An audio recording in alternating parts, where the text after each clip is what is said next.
बोलिए सदगुरुदेव की जय। साहिब बंदगी मित्रों, आप सभी का इस चैनल के माध्यम से स्वागत है। आज मैं आपके बीच में रोटी कपड़ा और मकान शीर्षक पर कुछ निवेदन प्रस्तुत कर रहा हूँ। संत कबीर संतों में शिरोमणि रहे हैं, उन्हीं के एक साखी पद है। जो तू चाहे मुक्ति को छाड़ सकल की आस, मुझ ही ऐसा होए रहो सब सुख तेरे पास। साहब कहते हैं मुक्ति पर। अब बात यह आती है कि मुक्ति किसी विशेष धर्म संप्रदाय या किसी व्यक्ति विशेष के लिए नहीं है। मुक्ति किसी की भी हो सकती है। मुक्ति के लिए मैं आपके बीच में आज 5 स्टेप में अपनी बातें रख रहा हूं। सबसे पहले तो हम जब जन्म लेते हैं तो हमारी मूलभूत आवश्यकताएं क्या होती? सभी मनुष्यों के लिए उसकी मूलभूत आवश्यकताएं हैं रोटी कपड़ा और मकान। इनकी पूर्ति होने पर ही व्यक्ति आगे बढ़ पाता है, आगे के लिए सोच पाता है। यदि रोटी अर्थात खाना, कपड़ा और मकान के रूप में एक झोपड़ी ही सही, लेकिन सर छुपाने की जगह चाहिए। तो यदि व्यक्ति की तीनों आवश्यकताएं पूरी होती हैं, जो कि आधारभूत आवश्यकता है, तो वह आगे के लिए कुछ विचार कर पाता है। और जिसकी ये तीनों आवश्यकताएं ही पूरी नहीं हो पाती, गरीब स्थिति में, वह अपने जीवन कल्याण के लिए क्या विचार करेगा? तो सबसे पहली जरूरत है रोटी कपड़ा और मकान, जो कि हमारी आधारभूत आवश्यकता है।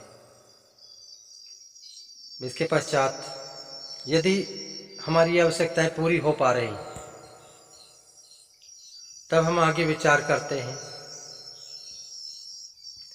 संपत्ति की ओर। संपत्ति अर्थात सुरक्षा, जिससे हमें जीवन जीने में सुविधा हो। हमारे पास संपत्ति के रूप में धन, पैसा और जो भी आज की आवश्यकताएं हैं, वे सभी पूरी हो सकें, यह प्रयास करते हैं। पैसा कमा करके पैसों के द्वारा जो है अपनी आवश्यकताएं पूरी करने का प्रयास करते हैं। तो दूसरी आवश्यकता हमारी संपत्ति की। संपत्ति यदि कुछ है हमारे पास, तब हमारे लिए परिवार के मायने होते हैं, क्योंकि परिवार तभी बनेगा जब हाथ में कुछ पैसा हो। पैसे की आवश्यकता को नकारा नहीं जा सकता। कई बार ये सुनने में आता है कि पैसे का महत्व नहीं, हमें अंत में सबको छोड़ करके इस संसार से चले जाना है। किंतु विचार करके देखें, चले जाना है वह तो अंतिम अवस्था है, किंतु तब तक, जब तक हम जीवित हैं, तब तक तो पैसों की आवश्यकता है, सबके लिए आवश्यकता है। इसलिए पैसा से ही जो है परिवार बनता है। पैसा नहीं होगा तो परिवार भी ठीक ठाक तरीके से नहीं चल सकता। और जब परिवार ठीक से नहीं चलेगा, आए दिन तनाव की स्थिति होगी, तो हम देखते हैं घर परिवार में कलह क्यों पैदा हो रहे हैं? पैसों की तंगी की वजह से। आज यदि कहीं कोई बच्चे के विवाह के लिए वर खोजने जाते हैं, तो सबसे पहले यही देखते हैं कि उनके पास कितनी धन संपदा है, घर मकान कैसा है, कितनी कमाई है, इत्यादि देखने के बाद ही बच्चे का विवाह करते हैं। तो यह देखा जाता है कि परिवार भी तभी बनेगा जब आपके पास कुछ पैसा हो। तो मूलभूत आवश्यकताएं रोटी कपड़ा मकान के बाद संपत्ति, और संपत्ति होने पर ही परिवार। परिवार किसी एक व्यक्ति से नहीं बनता। परिवार के लिए हमें कई सदस्यों की आवश्यकता है। माता पिता, पति पत्नी, बच्चे, ये सब मिलकर के परिवार बनता है। परिवार में प्रेम की आवश्यकता है। प्रेम पूर्ण व्यवहार ही परिवार को एक उच्च स्थिति पर ले जाता है। अच्छा, परिवार है, संपत्ति है, किंतु फिर भी मन संतुष्ट नहीं है। क्यों नहीं है? कारण क्या है? क्योंकि हम इस भागम भाग की जिंदगी में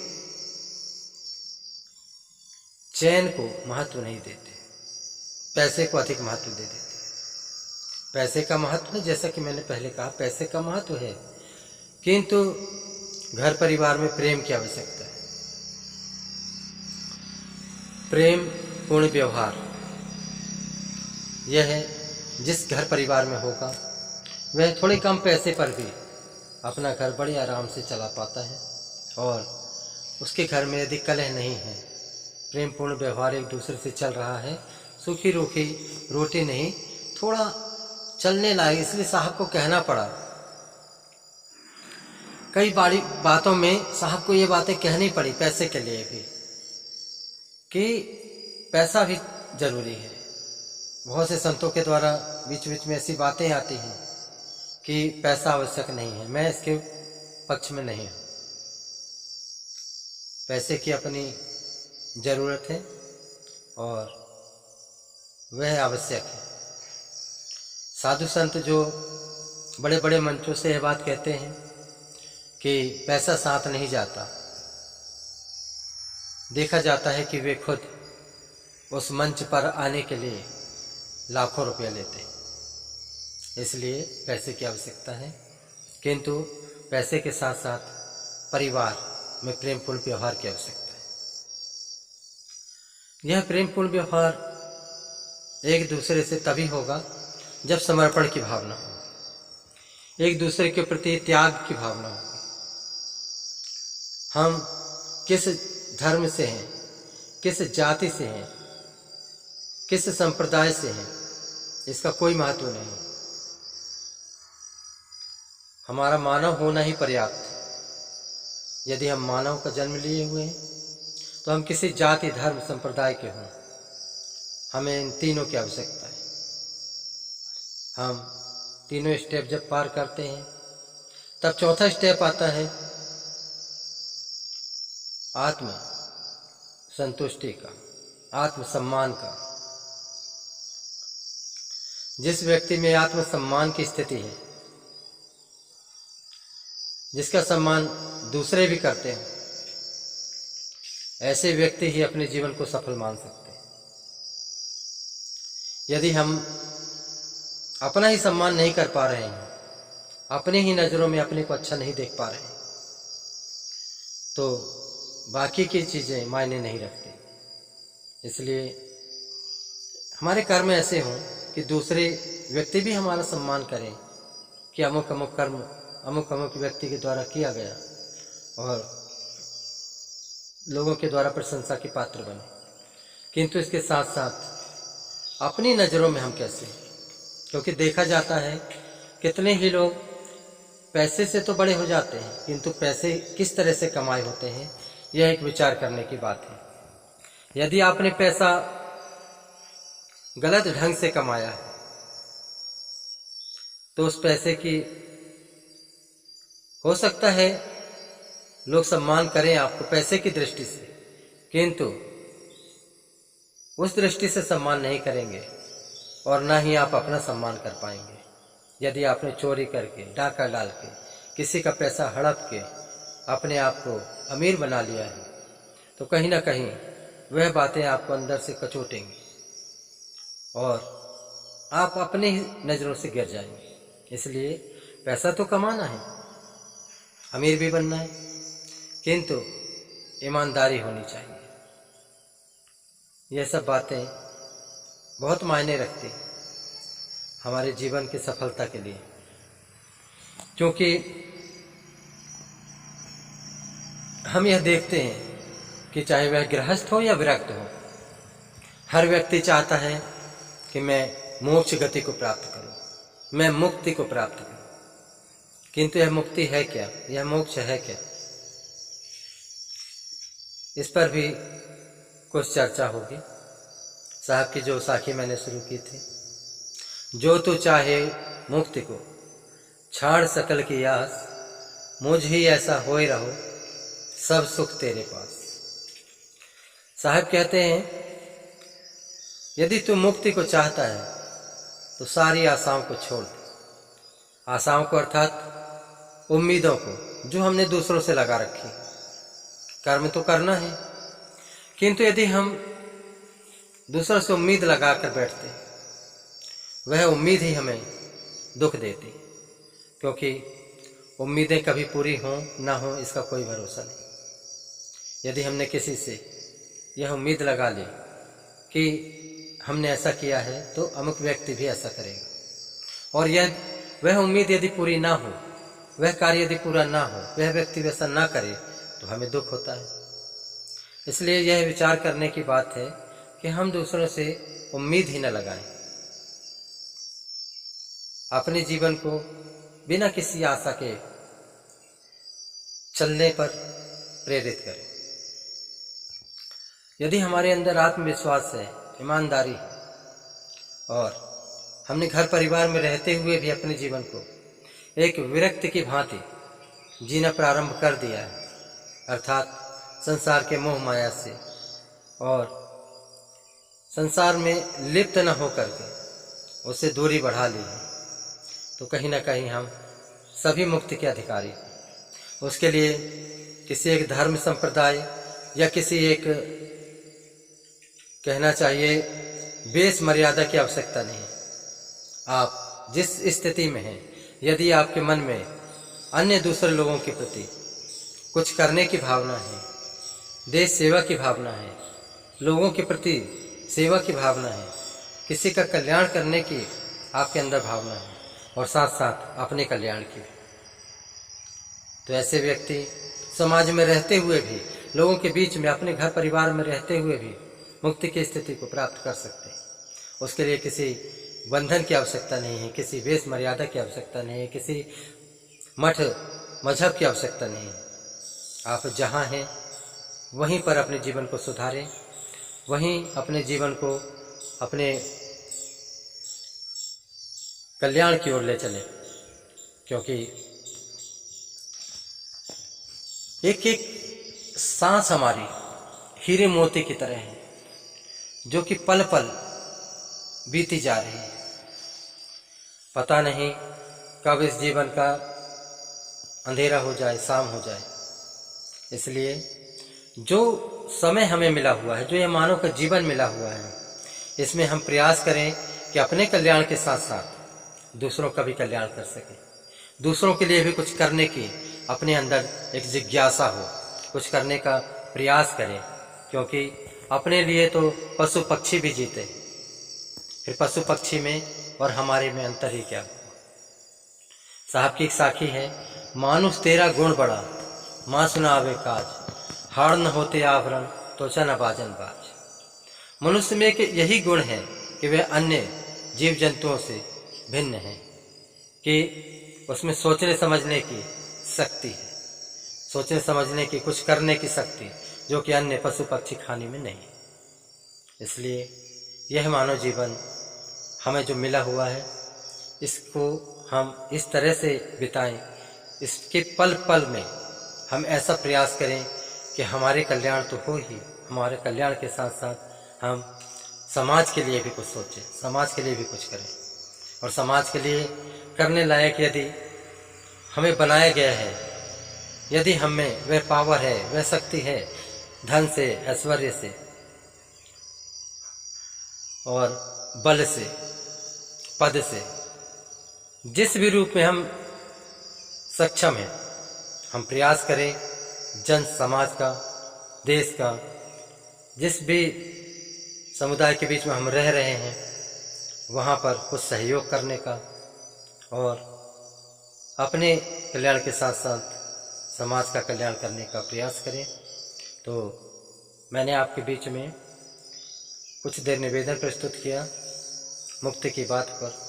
मुक्ति कोई भी प्राप्त कर सकता है, उसके लिए किसी विशेष व्यक्ति संप्रदाय की आवश्यकता नहीं, धर्म मजहब की आवश्यकता नहीं, विरक्त होने की भी आवश्यकता नहीं है। आप यदि गृहस्थ हैं, गृहस्थ में ही अपनी वासनाओं का नाश करें, अपने सकल जो आसक्ति है उससे जो है अपने आप को धीरे धीरे दूर करें और सभी के प्रति प्रेम रखें, किंतु किसी से भी मोह न रखें। घर परिवार में सबसे प्रेम बनाए रखें किंतु मोहित न हो। बस आप यदि ऐसा कर पाते हैं और सबके प्रति प्रेम भाव बनाए तो आप अपने कल्याण के साथ साथ समाज का भी कल्याण कर सकते हैं, जैसा कि संत गुरुजन करते आ रहे हैं। और संतों का यही प्रयास होता है लोगों को कुछ बताने का, समझाने का। मैंने भी आज आपके बीच में कुछ 5 स्टेप के रूप में यह बातें रखी। अंतिम स्टेप जो था वह परम स्थिति का था, जिसे कोई गृहस्थ विरक्त कोई भी प्राप्त कर सकता है, और उस परम स्थिति को कहते हैं आत्मबोध। आत्मबोध की स्थिति जब आ जाती है तो आप समझिए कि मुक्त स्थिति पर ही पहुंच चुके। तो ये 5 स्टेप कौन से हुए? पहला रोटी कपड़ा और मकान, दूसरा संपत्ति, तीसरा परिवार, चौथा आत्मसम्मान और 5वां आत्मबोध। आत्मबोध जिसे प्राप्त हो गया, अर्थात मुझे क्या करना है, यह ज्ञान जब हो गया तो समझिए कि आप मुक्त स्थिति में ही हैं, क्योंकि आत्मबोध होने के बाद आप उसे जीना प्रारंभ कर दें। और यदि आपने आत्मबोध की स्थिति, परम स्थिति पर अपने जीवन को पहुंचा लिया है तो आपके लिए कोई मायने नहीं रखता कि आप कहाँ रह रहे हैं, वन में रह रहे हैं कि घर में रह रहे हैं। क्योंकि साहब ने एक पंक्ति कही है, बन गेह की वासना नाश करे कबीर सोई बैरागी। आप वन में रहते हैं कि घर में रहते हैं, यह बात कोई मायने नहीं रखती, आप घर में भी बैरागी हो सकते हैं। तो मैंने आपके सामने कुछ विचार रखे। इस चैनल के माध्यम से हम जन जागरूकता और लोगों को जागृत करने का प्रयास करते हैं, तार्किक बनने का संदेश देते हैं। तो मैं आप सभी से निवेदन करता हूं कि इस वीडियो को अधिक से अधिक संख्या में लाइक करें। चैनल को सब्सक्राइब नहीं किया है तो आप चैनल को सब्सक्राइब करें और ज़्यादा से ज़्यादा लोगों को शेयर करें, जिससे कि इन बातों को ज़्यादा से ज़्यादा लोग सुन सकें, समझ सकें। और मुक्ति की स्थिति के लिए जो बातें, भ्रामक बातें जो फैलाई जाती हैं कि अमुक अमुक व्यक्ति ही मुक्ति का अधिकारी है, मोक्ष का अधिकारी है, तो यह बातें आप ठीक से समझ पाएँ कि मुक्ति कोई भी प्राप्त कर सकता है। तो इसके लिए मैंने कुछ बातें आपके बीच में रखी, आपने बड़े ध्यान से श्रवण किया, इसके लिए आप सभी को धन्यवाद। और आप सभी के मंगलमय जीवन की शुभकामनाओं के साथ मैं अपनी वाणी को यहीं पर विराम देता हूँ। बोलिए सद्गुरुदेव की जय। साहिब बंदगी साहिब।